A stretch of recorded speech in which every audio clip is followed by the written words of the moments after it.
is a great, wonderful, amazing, incredible day because it's a Germany day. Why Walmart failed miserably in Germany. Without further ado, let's get into this reaction. Let's go. Walmart is a $400 billion retail juggernaut that's become a multinational empire and the world's largest company by revenue. But even empires can fail, and there's one country in particular that Walmart failed spectacularly in, and that country was Germany. Walmart entered the German market in 1997 with an aggressive series of investments and big hopes of expanding its global presence. The company bought two existing German retail chains to gain an overnight presence in the country. Right. But after struggling for nearly a decade, Walmart announced its exit from the German market in 2006 and sold its 85 German stores at a $1 billion loss. Oh my So God. what went wrong for the massive retailer in Germany? There are a lot of reasons for why Walmart ended up failing in Germany, but the number one factor in all of them is that Walmart failed to adapt its business strategy to the unique aspects of the German market and culture. So guys, if you know about Walmart expanding into Germany, did they expand and still use the Walmart name and actual open Walmart stores? Because Walmart did the same thing in England in 1999, but instead of actually going in there with their brand, what they did was they purchased one of our established brands for, I think they said it was $9 billion dollars in 1999. They purchased Asda, and Asda is one of our big supermarkets, and yeah, they've done really well. They've held Asda since 1999, and now it's like grossing like 20 odd billion. Do you know what I mean? So they made a lot of money on that. What they should have done, they should have come into Germany and purchased, like, I don't know, Aldi, Lidl, whatever store was around at that time. That's what they should have done. So I think that's where they went wrong, personally. Walmart thought that it could take the same approach in Germany as it did in the US, and the results were disastrous, with a Walmart spokeswoman later saying, quote, "It is a good important lesson, a turning point. Germany was a good example of that naivety. We literally bought the two chains and said, hey, we are in Germany, isn't this great?" End quote. As an example of this failure to adapt, when Walmart entered the German market, it began attempting to use its tried and true business tactic of offering the lowest prices in order to undercut the competition and gain market share. But Walmart had severely underestimated its German competition when it began to take this approach. The discount retail market is full of stiff competition in Germany because there were many strong established brands like Aldi and Lidl that Germans were already familiar with. Yes, they These should have businesses had already them. built customer loyalty and entrenched themselves in the German market, which made it incredibly difficult for Walmart to come in as an outsider and take market share from these successful businesses. And when Walmart tried to undercut these businesses on prices, they fought back and lowered prices themselves. This ended up creating a pricing war, which the German government was not happy about. Oh, dear. Germany's government accused Walmart of inciting a price war, in which it illegally sold products below their wholesale costs. This led the German government to intervene in order to prevent Walmart and other big chains from... You're in Germany, mate. There's no way you can go there and play around with the system because, as we know, Germany, when it comes to the laws and procedures and policies, they make sure things are ironclad. You can't go there and start messing around with prices and undercutting of the competition and you know, rigging things, being so aggressive. You know, they want it to be fair, which is good, and I like that. So Walmart couldn't go in there and do that. You know, we had an American chain, not just, you know, Walmart, you know, purchasing Aldi. We had a chain that failed recently called Mod Pizza. So Mod Pizza, think about Subway, but pizza. Do you know what I mean? You make really quick pizzas, right? You can go there, you can ask for whatever toppings you want, they put it on, they put it in the oven. It takes like literally 10 minutes and it's cooked. Really, really, really good. I really enjoyed the place. But they opened multiple chains all around Britain at a fast rate. They expanded quite fast. They started in my home city and then they expanded. And the pandemic hit and they disappeared. They literally disappeared. They weren't making enough money. They weren't profitable enough as a business to continue and survive the pandemic. And it's just sometimes that's the way the cookie crumbles, because you don't have brand loyalty. You haven't been there for a long time, and you're trying to expand aggressively, but your brand is not a household name, so it's hard to survive. So I get it. From using these tactics that would drive smaller stores out of business, and the German government would force Walmart to raise many of its prices. This effectively ruined Walmart's strategy of pricing their competition out, and forced them to compete for market share in Germany using other factors. Another major reason Walmart failed in Germany is that it insisted on imposing its corporate culture and practices in Germany, and these practices did not translate well to the country. Oops. At their best, these practices did not resonate with German customers, and at their worst, they actively hurt Walmart's reputation in the country.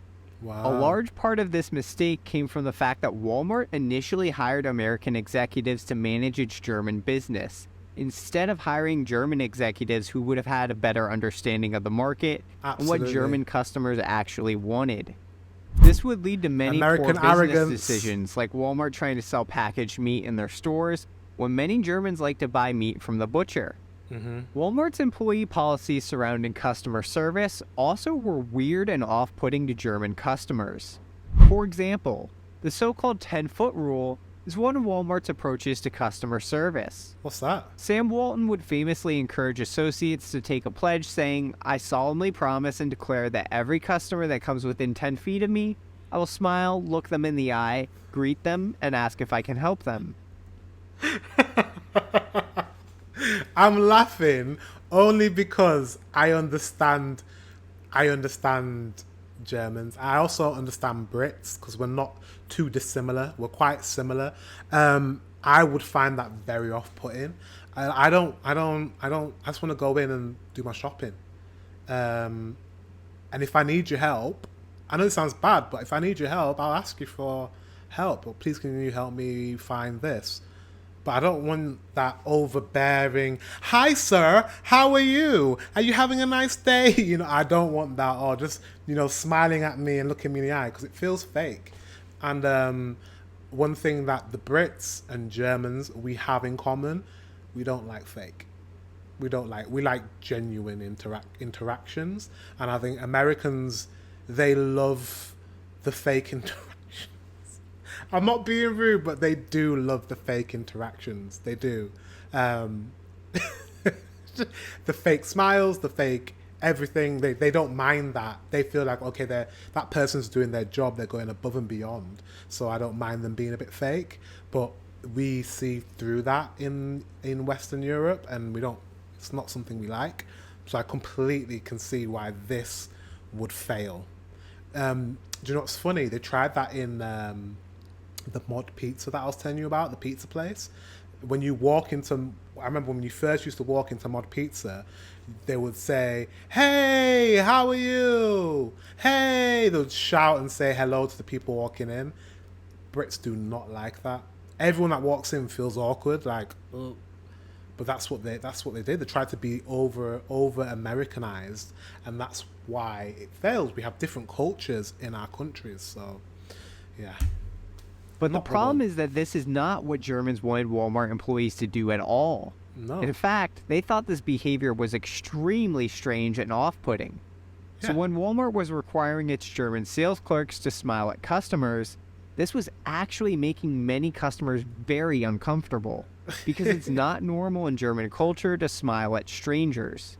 And unfortunately for Walmart, all it takes is one bad experience for a customer. Because this guy's American, he doesn't get it. He's saying it's not normal for Germans to smile at strangers. No, I don't believe that. Of course you smile. If you interact with someone, you smile. If you like someone, you smile. To be polite, sometimes you smile. But it's the overbearing, fake smile, the put-on smile, the you're only smiling at me because it's your job smile. We don't like that. I'm saying we, as in Western Europe, we don't like that. Customer to not want to come back to a store. Walmart also has a company tradition where it has its employees start the workday with a Walmart cheer. like this one you can see a digital Sam Walton doing at the Walmart Museum. And yes, Oh I know what you're no. thinking. The Walmart Museum is a real thing. Check this out. Give me a W.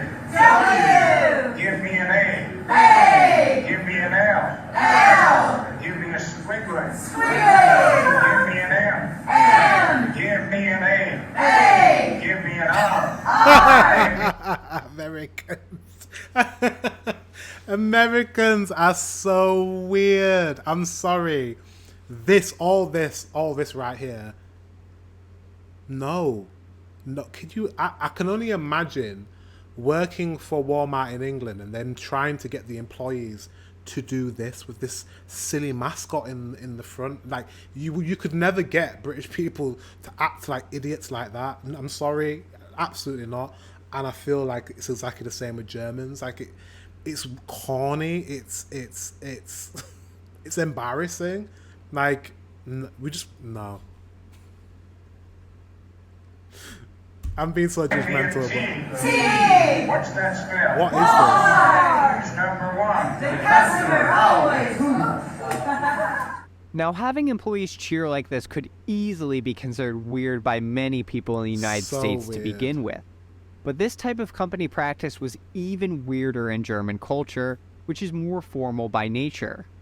Walmart eventually stopped doing this in Germany because it did not translate well, but the damage to their reputation had already been done. As the secretary of a German union put it, people found these things strange. Germans just don't behave that way. And speaking of labor unions, Walmart consistently ran into issues with German labor unions as well. In Germany, labor unions are more ingrained in the country's culture, and companies and unions are more accustomed to having to work together. Absolutely. But Walmart never was able to get on good footing with German labor unions, and this was a recurring source of conflict for Walmart in Germany. In addition, Walmart tried to enforce an ethics code on its employees, including restrictions on things like workplace relationships, and they were asking employees to report violations of this ethics code to management. But in German culture, this was seen as an extreme invasion of employees' personal privacy. Yeah, it's a bit much. And because of this, large parts of Walmart's ethics code were struck down by Germany's government and found to violate German employment laws. So after nearly a decade of Walmart making missteps like this and failing to gain market share in Germany, Walmart finally surrendered in 2006 and sold its 85 stores at a loss to one of its German 85. retail competitors named Metro. 85. They had 85 stores, Walmart stores. Let me know if you ever went to one of those Walmart stores. Wow, that's a massive loss. That must have been when they decided to be like, you know what, we're gonna leave Europe and just keep our Aldi stores in England and that's it. Asda stores. Walmart said in its statement announcing the sale that, quote, "As we focus our efforts on where we can have the greatest impact on our growth and return on investment strategies, it has become increasingly clear that in Germany's business environment, it would be difficult for us to obtain the scale and results we desire. This sale positions us to increase our focus on the markets where we can achieve our objectives." End quote. As that statement makes very clear, Walmart had severely underestimated the businesses it was competing with in Germany and had failed to adapt in the ways necessary for it to succeed arrogance. in that market. It's arrogance because they should have done the market research and seen what, they thought in their head, they're a Western nation. There's no reason why our American way will do well in this country. Let's colonize Germany. They're primitive. We are Americans. No, America. No. Just because it works where you are doesn't mean it's going to work in other places that you deem to be a Western country. Walmart's failure in Germany is a textbook example about the importance of adapting to different business environments. Just because a business strategy is incredibly successful in one market does not mean that it will work in the next. In fact, that same exact strategy could turn into a financial disaster with huge losses when applied in a new market, which is a painful lesson that Walmart learned the hard way in Germany. Absolutely. That's it. It was just arrogance. Like, they should never have just gone there and been like, we're going to aggressively open all these stores and we're going to aggressively cut all our prices and we're going to just copy and paste copy and paste our, whole ethos and put it in Germany. It just doesn't work. It doesn't work. And I've seen it myself with Mod Pizza in the UK. Just, they tried to come in with the way that they do things and they shut down straight away because it's not an easy market. The Western European market is not an easy market to just come and bring your brand. Some brands work, I guess, like McDonald's. That's quite an amazing brand that works all over the world, but not everyone can do that. Guys, thank you very much for watching. Until the next one, I will see you very soon.